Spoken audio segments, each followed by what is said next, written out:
our reunion. Yet now that you're back, there's only one thing to say. Welcome back, friend. It's been such a long, long time. You must be really confused right now, aren't you? So much has happened in Emphorius while you were gone. But don't worry. The Deliverer can't afford to be lost, no? No, please follow me. And turn the pages of time and hear the words everyone left for you. I'll tell you the story of this 1,000-year journey. That way, it won't just be my memories alone. Cyrene, can't hear me?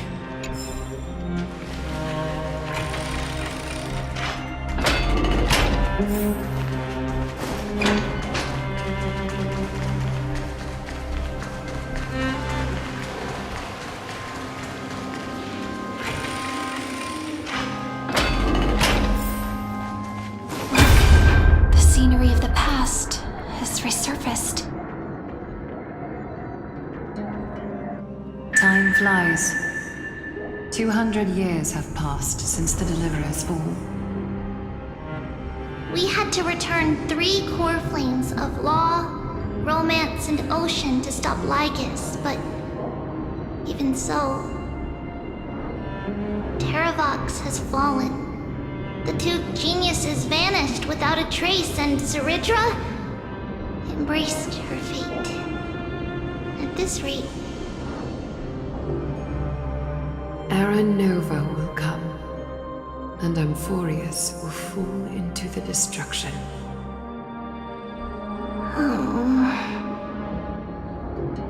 It seems the key to rewriting the end once again lies in the core flame of world-bearing.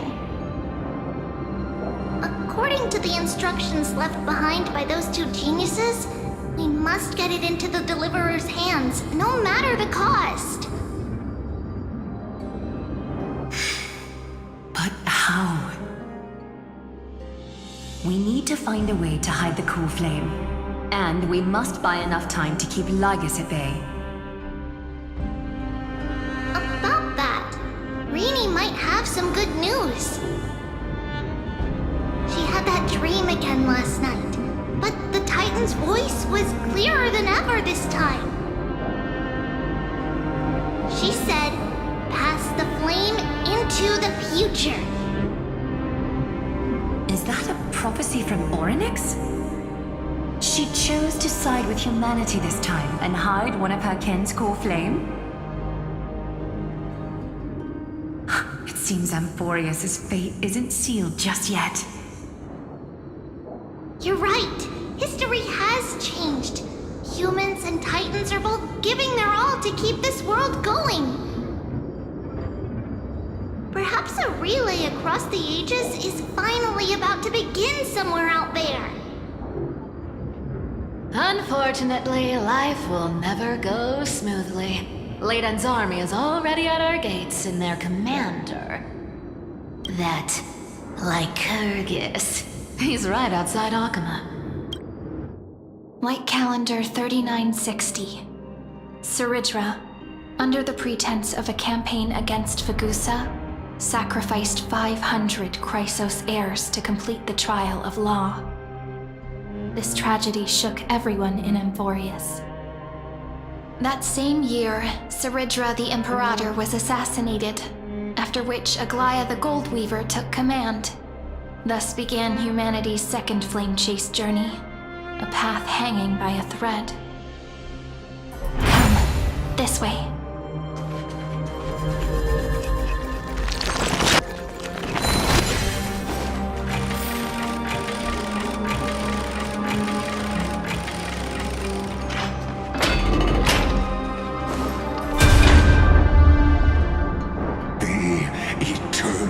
Holy city.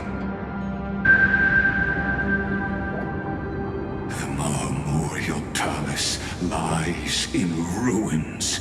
Countless mortals have perished because of your stubborn resistance. it's time you learned the cost of refusal.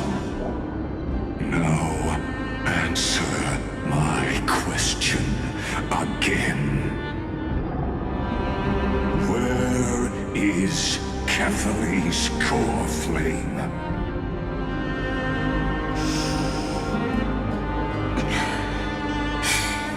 You really think you'll find it by razing the holy city to the ground? From what I see, all you'll get is dust and disappointment. Don't forget, you can't kill the Chrysos as mentioned in the prophecy because of law. I have never denied that. Which is why I now place my hope in the faithful citizens of Akama. Perhaps they'll give me what I seek in the echo of your screams. Now then, I'll be cutting open your chests and using your scalding golden blood to baptize the masses. Allow me to apologize in advance. We shall start with you, blind and foolish Lady Goldweaver. Leave this to me, Lady Aglaya. You must get away now. No, Holy Maiden. I'm the one who must stay. What? His conspiracy won't succeed. Because Romance is ready to make good on their promise to weave an indestructible armor for Amphorius. Its name is Solidarity. You must escape with your life and carry word of my death to those still fighting. Then keep going with them. Just as the Imperator lit the torch of resistance with her death. My passing will make this flame everlasting. Take good care of it. Guide it to the future. And place it into the hands of our deliverer. 50 years later, Lygus led his forces again to Akama. He charged directly into the Holy City and razed the Marmorial Palace. History would name this battle the Third Siege of Akama. 90,000 brave souls gave their lives for Akama that day, including their fearless leader, Aglaya. Go forth, deliverer.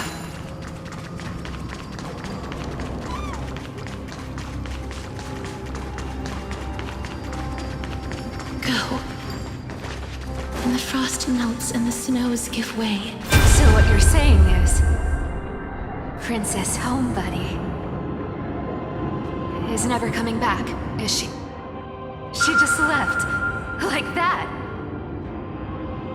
Since Cass has made up her mind, we can't let her resolve be in vain. But between staying in Akama and going to Styxia, what difference does it make when it's death either way? I'm against relocating.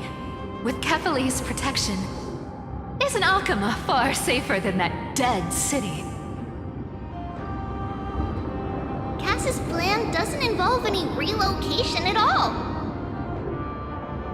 Huh? Like you said, Akama is humanity's refuge.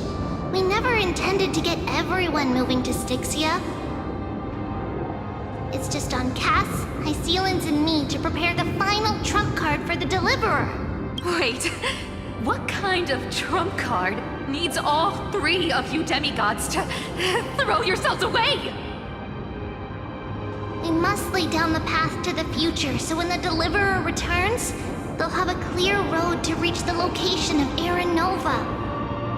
Styxia sits where death meets the ocean. There, with the combined powers of ocean and passage, we can summon a current that leads to the vortex of Genesis. And the demigod of death will forever guard that secret path until he returns.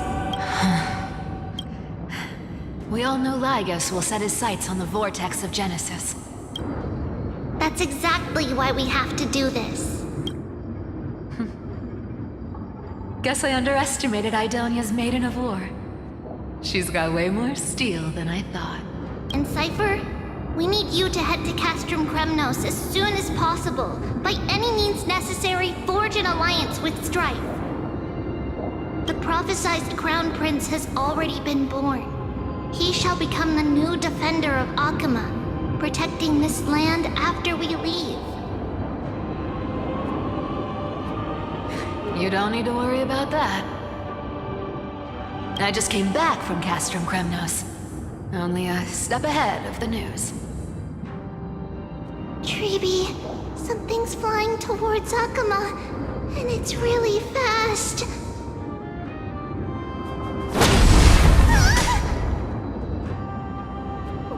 What is it? It's the Kremnoans. Their king. With the protection of the demigods Trebios and Cyphera, Akama endured wave after wave of warfare, though just barely. Castorus chose soon after. Trebios departed on a long journey.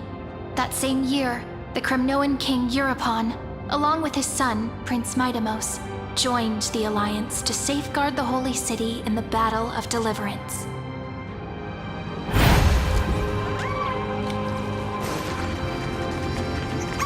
Go on, and see you tomorrow.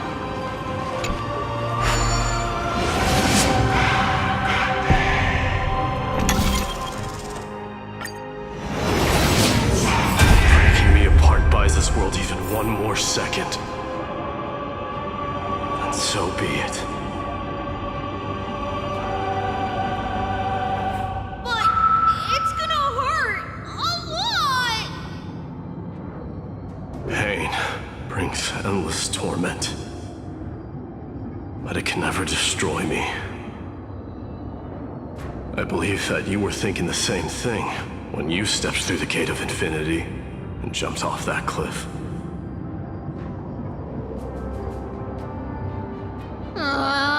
Can't argue with that. In the current situation, this is the only path Akama has left. Just do as I say. Split my soul into 5 pieces. Forge me an immortal vessel. Let the blade of strife hang forever overhead. Locked in battle with their enemies to the world's bitter end.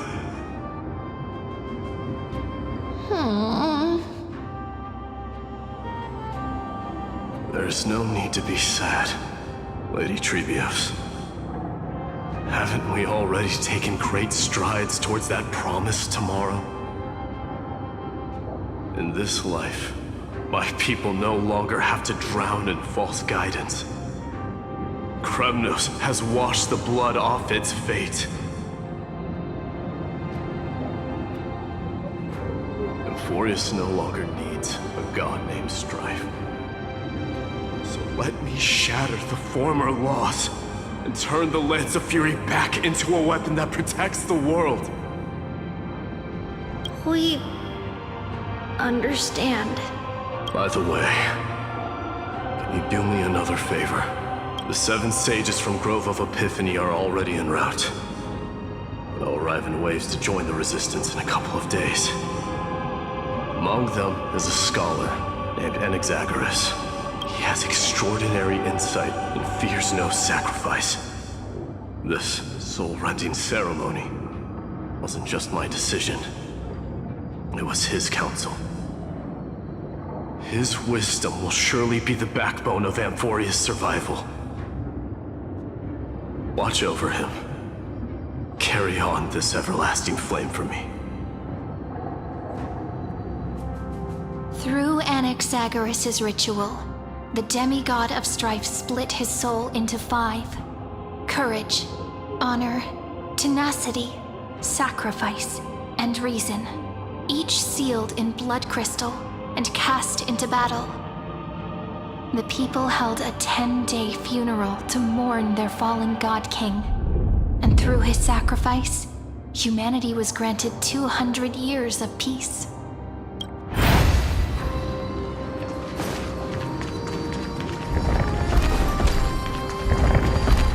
Keep moving forward.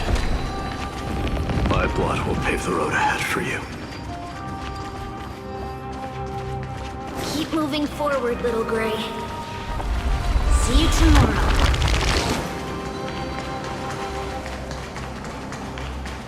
That seamstress wasn't wrong when she said a lie needs more lies to keep it together. Reason and trickery. Never thought we'd be the pair to finish this final setup. Can't catch that Tin Man without your little slides. Besides, this is our last shot. Not the time to be picky, right? Don't oversimplify it. Lycus just found out Akima's been an empty shell for the past 50 years. He's bound to be furious. At this rate, he could have done anything. That's exactly what we want. Rage blinds even the brightest minds. Doesn't matter how much of a genius he is, the principle still holds. Once he storms into the council and confronts me head on. You trigger your alchemy with a boom and turn him into a caged beast. Easier said than done. You still have to pass yourself off as the deliverer without anyone catching on. And you really think a human alchemical array can bind a godlike being? That's just nonsense. What? Getting cold feet? Or you just don't believe in the almighty worth of the demigod of trickery? Just tell me straight. Can you do it or not?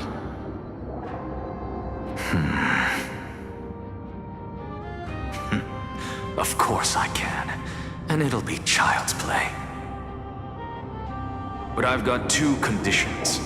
Since this is the final act, if we're doing it, we go all in. No half measures.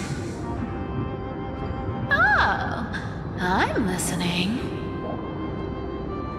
First, shift the battlefield to the vortex of Genesis. It would be more convincing if the deliverer were to appear there. Besides, the vortex is cut off from the world. No place in Amphorius makes a better prison. If you pull that, wouldn't our deliverer have to face-take Lygus as soon as they come back? That clash is inevitable. All we can do is create more chances for him. And that's the second condition. The vortex belongs to Fagusa in the first place, remember? And there happens to be a demigod of ocean among the few survivors in the world. Lupai Sealand's in. Let her join the final act. I'll transmute myself into a Philosopher's Stone and embed myself into the formula. And when the time comes, she needs to shatter me and scatter that stone's ashes into the ocean within the vortex.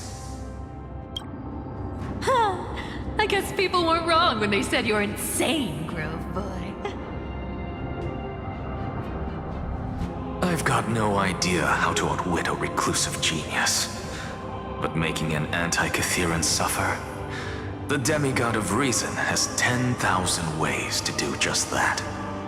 And what I just mentioned was one of them. So what exactly does your formula do? Now that would spoil the climax, wouldn't it? By now, Hyacinth must have completed the Sky People's ritual. Since that Theoros loves a good performance as much as I do, let's make sure he enjoys our show to the fullest. As for how the Deliverer will complete the Era Nova, well, that will no longer be our concern. It was the last battle known to the world. initiated by two demigods least suited for war. In the end, reason and trickery kept their word. At the cost of their lives, they sealed Lygus within the vortex of Genesis, where he remains to this day.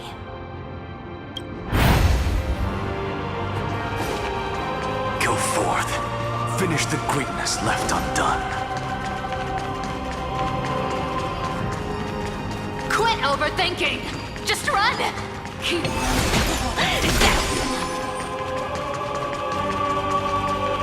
Ruby?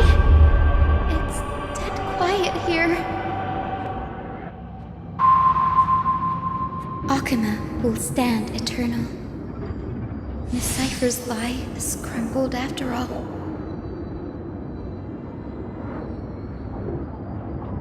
But it's all right, because all of us have fulfilled our purpose by now. When the Deliverer returns, no matter where he is, sky will turn clear, and a rainbow bridge will rise, carrying him to the final battleground. Sairi, this arduous relay is finally nearing its end. Now, I'm passing the final baton of fate to you, okay? No, that's not quite right. After all, it was you and him who lit the first spark of this journey, wasn't it?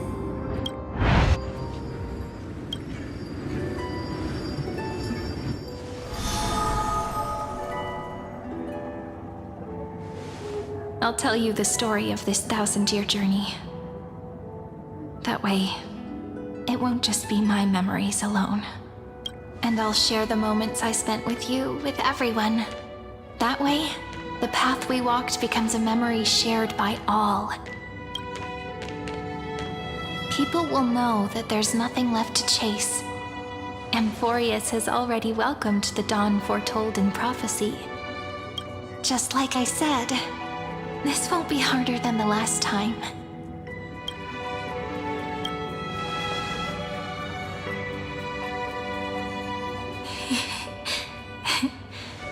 I wonder what kind of expression you're wearing right now. Probably the same as always. Calm, resolute, and brimming with confidence. If I have the chance, I'd love to see it again. Because it's really been far too long since we parted.